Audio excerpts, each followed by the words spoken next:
Hello once again, Bill Pfeiffer speaking from Marysville. It's been a chilly May, and so I've got some extra heavy jacket on.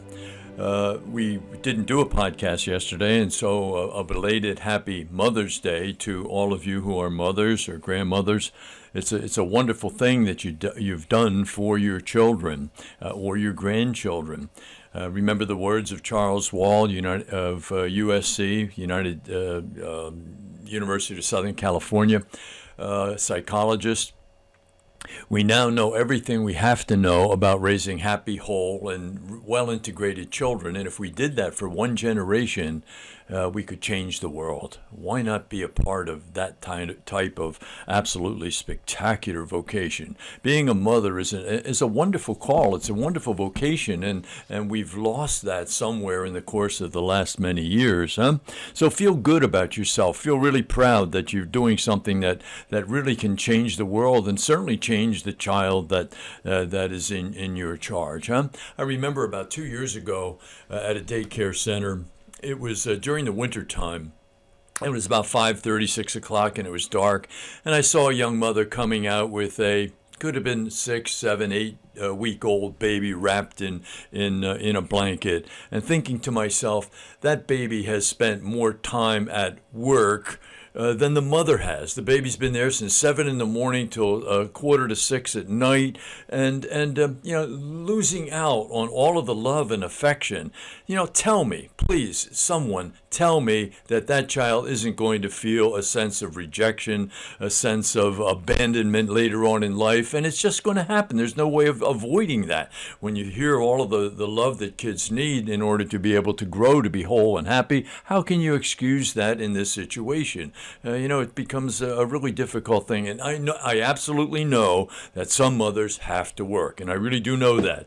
But it's just it's kind of a difficult thing to watch. You'll never see anything, absolutely nothing, on the evening news about this type of thing, because half of the evening news is produced and presented by working mothers. Every once in a while you hear some type of an obscure study coming out of England telling you how marvelous daycare is. Well, that just isn't really the truth. Anyway, mothers, keep on doing what you're doing. You're offering our culture, our society, and your children a happy future. And, how can you possibly do any better than that? One day, a father of a very wealthy family took his son on a trip to the country with the firm purpose of showing his son how poor people live. They spent a couple of days and nights on the farm of what would be considered a very poor family. On the return from the trip, the father asked his son, "How was the trip?" "It was great, Dad." "Did you see how poor people live?" the father asked. "Oh, yeah," said the son. "So what did you learn from this trip?" asked the father. And the son answered, "I saw that we have one dog and that they have 4.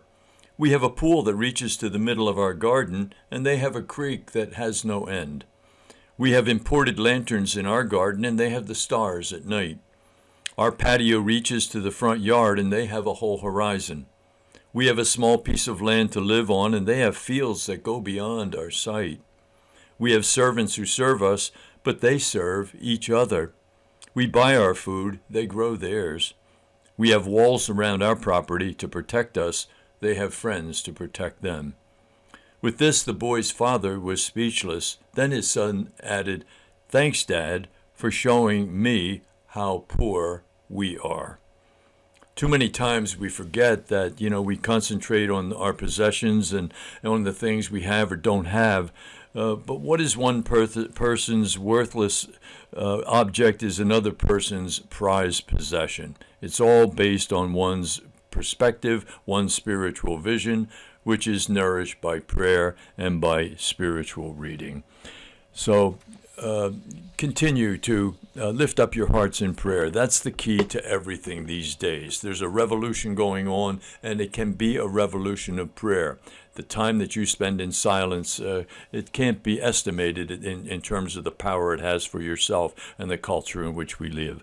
Every 2 hours you spend in prayer adds another couple of hours to your life. Remember, if you want to have happiness tomorrow, you have to do the truth today. Good to be with you again. Looking forward to being with you again tomorrow. God bless.